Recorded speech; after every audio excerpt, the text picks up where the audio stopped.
Hello दोस्तों, good morning. मैं Sandeep sir अपने online class GS with Sandeep sir में आप लोगों का एक बार फिर स्वागत करता हूं। हम लोग सिंधु सभ्यता का अध्ययन कर रहे थे, जिसके अंतर्गत हम लोग सिंधु सभ्यता का विस्तार देख चुके थे। आगे हम लोग देखते हैं सिंधु सभ्यता के महानगर। जैसा कि पिछले क्लास में मैं आप लोगों को कुछ महत्वपूर्ण स्थल को नहीं बताया था, छोड़ दिया था कि इनको अगले क्लास में बताऊंगा। तो आइए इसी क्रम में हम लोग इन महानगरों को देखते हैं। तो हम लोग देखते हैं कि सिंधु सभ्यता के 6 प्रमुख महानगर कौन कौन से हैं। हड़प्पा, मोहनजोदड़ो, चनहुदड़ो, लोथल, कालीबंगा, बनावली। ये 6 प्रमुख क्या हैं? सिंधु सभ्यता के महानगर हैं। इसमें सबसे पहला कौन सा है? हड़प्पा। तो जैसा कि पिछले क्लास में मैं आप लोगों को बता चुका हूं कि हड़प्पा टीले का सबसे पहले उल्लेख किसने किया था? बताइए आप लोग, किसने किया था? चार्ल्स मैसन ने किया था। कब किया था? 1826 में किया था। उसके बाद हम लोग देखते हैं कि कई क्रम आते हैं। उसी क्रम में 1921 में यहाँ पे क्या करवाया जाता है? उत्खनन करवाया जाता है। तो यहाँ पे 1921 में उत्खनन सर जॉन मार्शल के निर्देशन में, किसके निर्देशन में? सर जॉन मार्शल के निर्देशन में। किसके द्वारा किया जाता है? दयाराम साहनी और माधव स्वरूप वत्स के द्वारा। तो अक्सर एग्जाम में क्वेश्चन पूछा जाता है कि हड़प्पा में उत्खनन कार्य कब करवाया गया? 1921 में। किसके निर्देशन में? सर जॉन मार्शल के निर्देशन में। किन लोगों ने किया? दयाराम साहनी और माधव स्वरूप वत्स जी ने किया। अब हड़प्पा कहाँ पे है? तो हड़प्पा कहाँ पे है? पाकिस्तान के पंजाब प्रांत में। पाकिस्तान के पंजाब प्रांत में भी कहाँ पर है? मांडो गोमरी जिले में है। मांडो गोमरी जिले में भी रावी नदी के तट पर। अब रावी नदी के तट पे बाएं तट पर या दाएं तट पर? तो हम लोग देखते हैं कि ये जो हड़प्पा है रावी नदी के बाएं तट पर स्थित है। किस तट पर स्थित है? बाएं तट पर स्थित है। अब हम लोग देखते हैं कि यहाँ से कौन कौन सी महत्वपूर्ण पुरातात्विक सामग्रियां मिली है, जो अक्सर हम लोगों के एग्जाम में पूछी जाती है। देखिए, सामग्रियां तो बहुत सारी मिली है, उतना हम लोग याद नहीं कर पाएंगे। जो हम लोगों के एग्जाम के लिए महत्वपूर्ण है, बस उन्हीं चीजों पे मैं यहाँ पर आप लोगों से डिस्कस करूंगा। कोई भी एक्स्ट्रा फैक्ट यहाँ पे आप लोगों से डिस्कस नहीं किया जाएगा। तो हम लोग सबसे पहले देखते हैं कि यहाँ से किस किस चीज के साथ मिले। पहला क्या मिला है? श्रमिक आवास। और दूसरा क्या मिला है? अन्नागार। तो अन्नागार के पास ही श्रमिक आवास मिला है। तो ऐसा अनुमान लगाया जाता था कि अन्न ढोने के लिए इन श्रमिकों का क्या किया जाता था?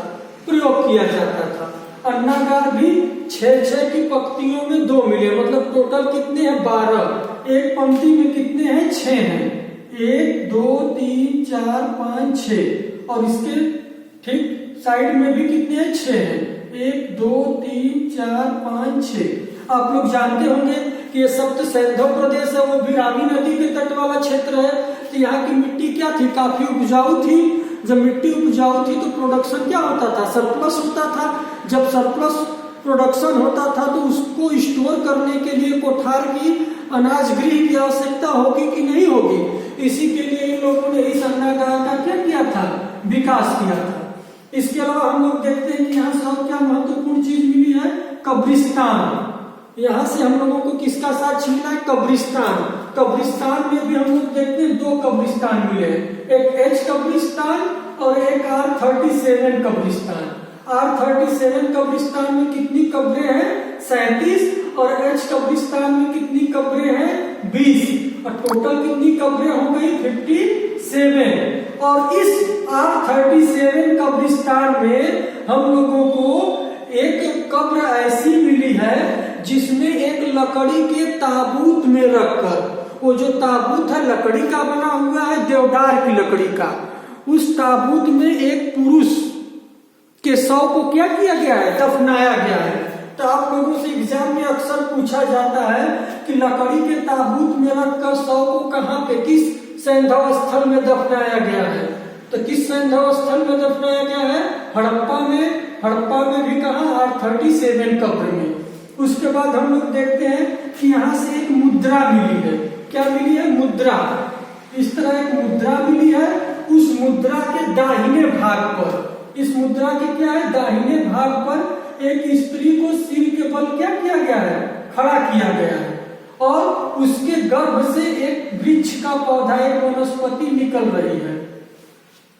उसके गर्भ से एक वनस्पति निकलते हुए दिखाया गया है और इसी मुद्रा के बाएं भाग पर एक किसका चित्र बना है?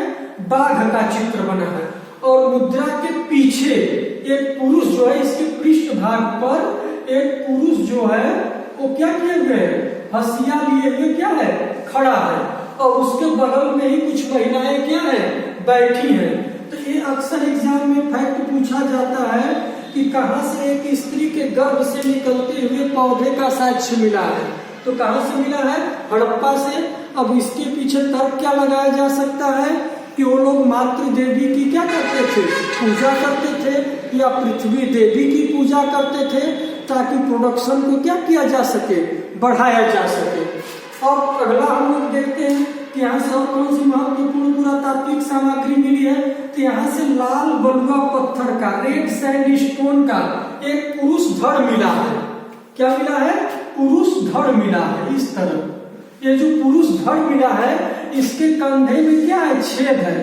तो ऐसा कहा जाता है कि ये लोग क्या कर रहे थे? शल्य चिकित्सा का प्रयोग कर रहे थे, अनुमान लगाया जा सकता है। तो आप लोगों से इतना एग्जाम में पूछा जाएगा कि लाल बलुआ पत्थर का पुरुष धड़ कहाँ से मिला है? तो हड़प्पा से मिला है। इसके अलावा यहाँ से और कौन सी सामग्री मिली है? स्लेटी चूने पत्थर की। किसकी? स्लेटी चूने पत्थर की नित्य रत्न मूर्ति मिली है। स्लेटी चूने पत्थर की नित्य रत्न मूर्ति मिली है। अभी आगे हम लोग देखेंगे मोहनजोदड़ो, तो वहां पे हम लोग देखेंगे कि कांसे की नित्य रत्न मूर्ति मिली है। लेकिन हड़प्पा से किसकी मिली है? स्लेटी चूने पत्थर की नित्य रत्न मूर्ति मिली है। इतने महत्वपूर्ण साक्ष्य हैं पुरातात्विक, जो अक्सर हड़प्पा से आप लोगों के एग्जाम में पूछे जाते हैं। इन सबको याद रखिएगा, इसमें कोई भी ऐसा नहीं है जिसको छोड़ा जा सके। कम से कम इतने साक्ष्य आप लोगों को याद रखने ही पड़ेंगे। अब आइए हम लोग देखते हैं मोहनजोदड़ो। दूसरा महत्वपूर्ण महानगर कौन सा है? मोहनजोदड़ो है। तो मोहनजोदड़ो कहाँ पर है? ये भी पाकिस्तान में है। पाकिस्तान में भी कहाँ पे है? सिंध प्रांत में है। हड़प्पा कहाँ पे था? पंजाब प्रांत में था। और हड़प्पा किस जिले में था? मांटो गोमरी जिले में था। मोहनजोदड़ो किस जिले में है? लरकाना जिले में है। हड़प्पा किस नदी के तट पर था? रावी नदी के तट पर था। और मोहनजोदड़ो किस नदी के तट पर है? सिंधु नदी के तट पर है। हड़प्पा किस तट पर था? बाएं या दाएं? तो हड़प्पा हम लोग देखे बाएं तट पर है। वहीं पे मोहनजोदड़ो सिंधु नदी के किस तट पर है? दाहिने तट पर है। हड़प्पा में हम लोग देखे उत्खनन कार्य कब करवाया गया? 1921 में राखलदास बनर्जी और दयाराम साहनी जी द्वारा करवाया गया था और माधव स्वरूप वत्स जी द्वारा भी करवाया गया था। वहीं हम लोग देखते हैं मोहनजोदड़ो। मोहनजोदड़ो में जो उत्खनन कार्य या खोज मोहनजोदड़ो की वो किसने की थी?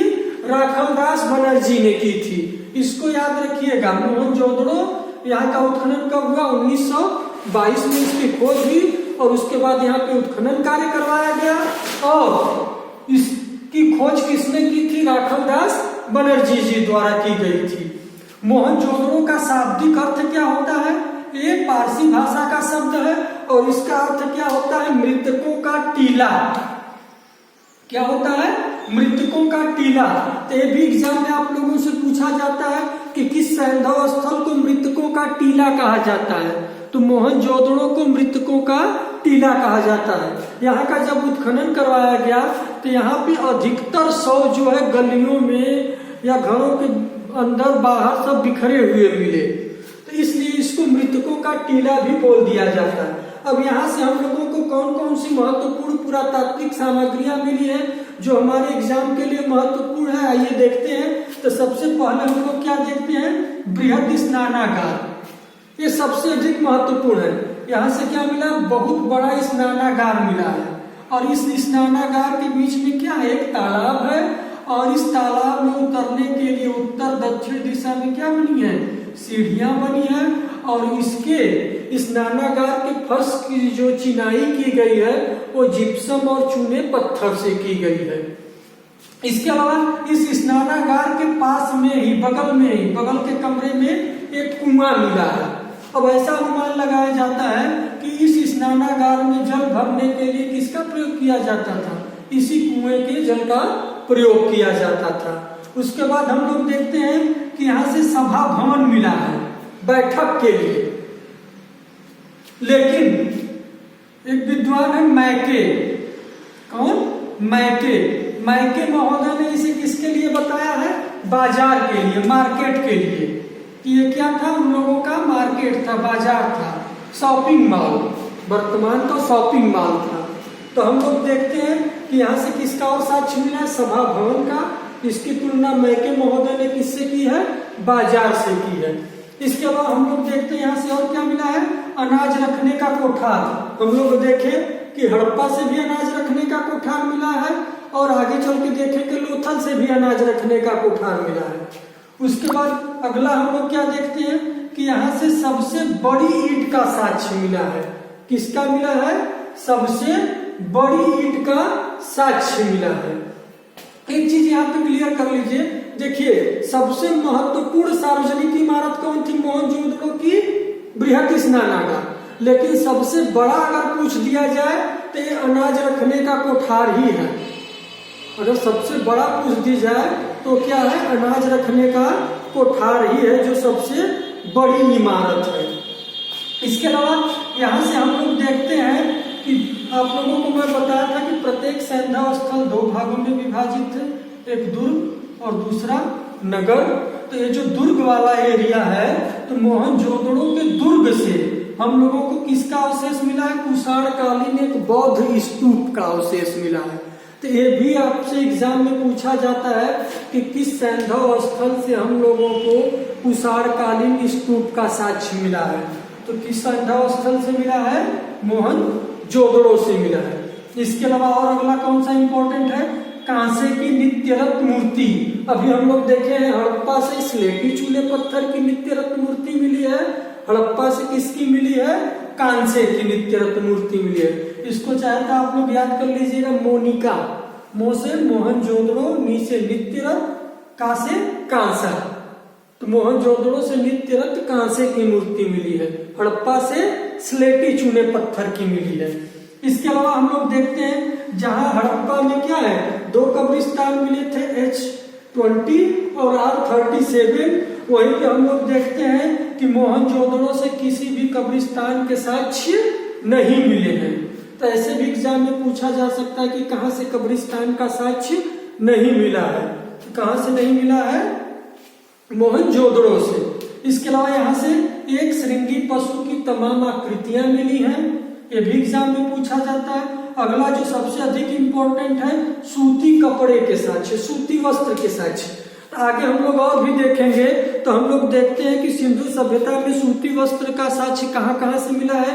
सबसे पहले तो अभी हम लोग देख रहे हैं मोहनजोदड़ो, उसके बाद आगे देखेंगे कालीबंगा से भी मिला है, उसके बाद आगे देखेंगे लोथल से भी मिला है। इन सब जगहों से हम लोगों के सूती कपड़े के साक्ष्य मिले। इससे भी अनुमान लगा सकते हैं हम लोग कि वो लोग क्या करते थे, कपास की खेती करते थे। तो मोहनजोदड़ो से जो सूती कपड़ा मिला है वो हम लोगों को कहाँ पे मिला है, वहां पे एक चांदी की डिबिया मिली है। किसकी, चांदी की डिबिया मिली है। इसी डिबिया के अंदर एक लाल रंग का क्या है, कपड़ा मिला है। तो ये भी आप लोगों से एग्जाम में पूछा जा सकता है। इसके अलावा अगला महत्वपूर्ण क्या सबसे इंपॉर्टेंट है, देखिए मोस्ट इंपॉर्टेंट है कि यहाँ से हम लोगों को पशुपति शिव की मुद्रा मिली है, योगी पुरुष की भी मुद्रा मिली है। तो ये जो पशुपति शिव की मुद्रा है उसके बाएं और दाएं भाग पर कुछ पशुओं की आकृतियां बनी हुई है। तो यहाँ से भी क्वेश्चन पूछा जाता है कि कौन से पशु बाएं हैं और कौन से पशु दाहिनी तरफ है। तो हम लोग देखते हैं दाहिनी तरफ क्या है, हाथी और बाघ, और बाएं तरफ क्या है, गैंडा और महिष। महिष को ही भैंसा बोला जाता है। तो देखिए इसको इस तरह आप लोग याद कर सकते हैं कि हम लोगों का दाहिना भुजा क्या होता है, अधिक शक्तिशाली होता है, और बायां भुजा इसकी तुलना में कुछ कम शक्तिशाली होता है। तो जो दो ज्यादा शक्तिशाली जानवर हैं, पशु हैं, वो कौन कौन से हैं, हाथी और बाघ। तो ये किस तरफ है, दाहिने तरफ, और बाएं तरफ क्या है, गैंडा और महिष या भैंसा। इसके अलावा यहाँ से और कौन सा महत्वपूर्ण सामग्री मिली है, एक मनका मिला है। उस मनके पे 3 बंदर का चित्र बना हुआ है, अंकन किया गया है। गांधी जी के 3 बंदर से आप लोग याद कर सकते हैं कि एक मनके पर 3 बंदर की आकृति हम लोगों को कहाँ से मिली है, मोहनजोदड़ो से मिली है। इसके अलावा यहाँ पर देखिए, इस स्थल का हम लोगों को 7 बार विनाश देखने को मिला है, और 7 बार जो इसका विनाश हुआ है वो सिंधु नदी में बाढ़ आने के कारण ही हुआ है। क्योंकि नदियां अपना मार्ग बदलती रहती हैं, उनमें बाढ़ आती रहती है, आप लोग जानते होंगे। तो इस स्थल की जो है 7 बार बाढ़ आने के साक्षी मिले, और प्रत्येक बार इसका विकास जो है ऊंचे टीले पर किया गया है। तो यहाँ से कितनी बार, 7 बार इस सभ्यता पर बाढ़ आने का साक्षी मिला। इतनी महत्वपूर्ण जानकारी किससे है, हड़प्पा और मोहनजोदड़ो से। अब हम लोग किसको देखेंगे, चनहुदड़ो को।